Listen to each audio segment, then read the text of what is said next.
On a clear night, I love to look up at the sky and search for one specific planet. It looks as small as a dot. Some of you may call it the red planet or Mars, but for me, it is home.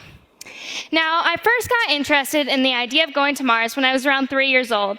I was watching this cartoon where these creature friends would go on imaginary adventures in their backyard. This show was the Backyardigans. Now, the Backyardigans is a pretty silly show, but when I was watching it, they even had an episode called Mission to Mars. And so while watching this, being the little 3-year-old I wanted to be friends with these characters, and I wanted to go to Mars with them. So I quickly ran and asked my dad if it was possible for me to go to Mars with these character friends. And no one in my family really had a space or science background, so really my dad told me that man had been to the moon, but not Mars. But it would be my generation who would go there and become the Mars generation. So at that moment, something in my heart got awakened. Even at 3 years old, I knew I was born on planet Earth, but I had this mission of going to Mars. So ever since that moment, I have dedicated my life to training, learning, and teaching, and I'm taking all the necessary steps required in order to make my dream a reality. So I started off by going to Space Camp in Huntsville, Alabama, in the United States, and I have now progressed to be doing a bit more advanced astronaut training. So I have joined a citizen science project, which is called Project Possum. And through Project Possum, they are not necessarily training to send people all the way to the International Space Station or into space one day, but their main goal is studying a cloud in the upper atmosphere. So I have been graciously been invited into their program, which consists of college graduates and people a lot older than I am. But it's been a wonderful experience because I've been able to help them with their research and their cloud studies. I've also been able to do some amazing experiences, such as water survival training, spacesuit training, decompression training, microgravity training, and the list goes on, and also help a spacesuit company in developing their spacesuits. So in these pictures, you can see kind of towards the top left is actually a microgravity flight. So you can see some of the objects in the picture actually floating, because this was the point of the flight where we were actually floating, but our seatbelts are buckled, so it's not faked, we're just buckled in. And some of the other pictures, you can see the different water survival trainings, the spacesuits that we use, and this has all kind of motivated me and kind of continued to inspire me to eventually want to fulfill my goal. Through them, I've also been able to complete different master's level courses in space physiology, space atmosphere, and research studies. So through this program, I actually have my applied astronautics certification, which actually certifies me for suborbital flight. Thank you.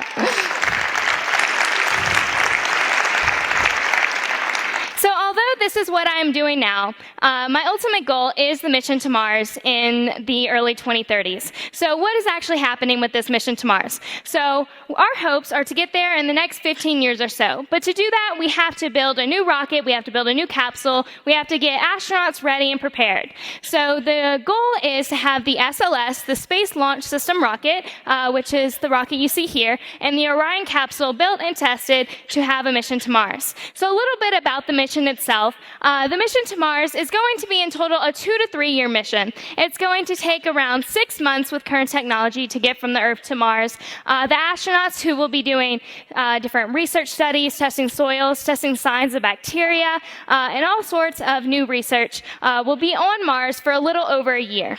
And then it will take around 9 months to come back. So in total, it will be the longest astronauts have ever spent in space. But we are hoping to use these new technologies and these new discoveries to learn a lot more. So one of my fondest memories that I like to talk about is when I was 12 and selected for the NASA MER 10 panel.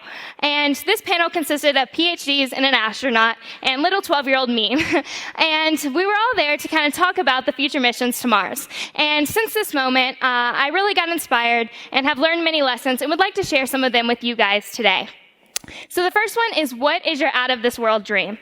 I always believe that everyone has an out-of-this-world dream. We're all born with these special talents, unique dreams, and aspirations. And I'm always surprised to hear that people block these dreams and give up on their dreams due to fear and worry.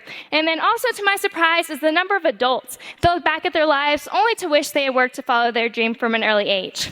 My story, my dream, that in 2033 I hope to achieve is the mission to Mars. So what about you? What is your dream that is out of this world? And what are you doing to launch your mission? Whether that is something as big as going to Mars, or even a small project within your job, or anything else that you have your sights set on.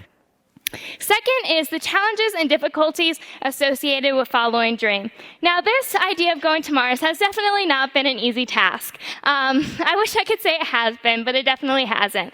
It's been a lot of studying, a lot of balancing of time. One of the hardest things so far is really balancing everything I want to do, because I'm still just a high school student, taking the normal high school classes like English and history, even though I'm wanting to go into the science career. So it's balancing my school time with different space courses, as well as different speeches and things that I want to give, because I also believe that's very important to motivate our youth and motivate them to follow their own dreams from their age, and to really not let anyone take their dreams away from them. So there are challenges, and it's going into your dream knowing that there are going to be challenges. But it's all about looking towards the future. So for me, my dream of going to Mars, it's going to take a while to get there. This dream isn't going to become a reality until the early 2030s. But it's knowing all the benefits that we'll get from it, and know that even though there may be challenges along the way, one day I will hopefully eventually fulfill my dream. Thank you. The third lesson I want to share with you guys is the importance of believing in and helping others. Even when I was a little 3-year-old and went running to my dad to tell him that I wanted to become an astronaut and go to Mars, which was basically the craziest thing I could have ever picked to tell my father, he was very supportive of me. He told me, if that's what you want to do, then go for it. He didn't necessarily know that this would become something even bigger and I would still be working towards it today, but I had my family around me that was supporting me, had my friends, and everywhere I went, I had the support team. And without the support of my family and everyone around me, I definitely would not be here today speaking in front of all of you. So it's definitely important whenever you have a dream, a goal, or something that you're working towards, to surround yourself with people that are going to be willing to help you work towards your dream. So I have some pictures of me and my father throughout the years, just because it's very special, and a very special part to my heart about how much my dad's been able to support me. So from my first space camps to, since I was a little girl, to helping me with speeches when I was first kind of getting used to talking in front of people, and kind of throughout the way he's been there. So it's thinking about who has been supporting you with your path. And once you start thinking about that, it's also important to think about how you can support others. Because if you have that support team around you, it's important to find ways how you can give back to others. So it's supporting each other in our dreams, and that's really how we're going to eventually fulfill all of our dreams. Something like the mission to Mars, it takes tens of thousands of people to send one astronaut to space. It is not a small task. It doesn't take, a couple men in a store somewhere, putting together a rocket. It definitely takes a whole team. So it's building your team and finding ways to actually achieve your dreams. In conclusion, 20 years from today, I will be standing on red sand, looking up at the clear sky, looking for a pale blue dot, searching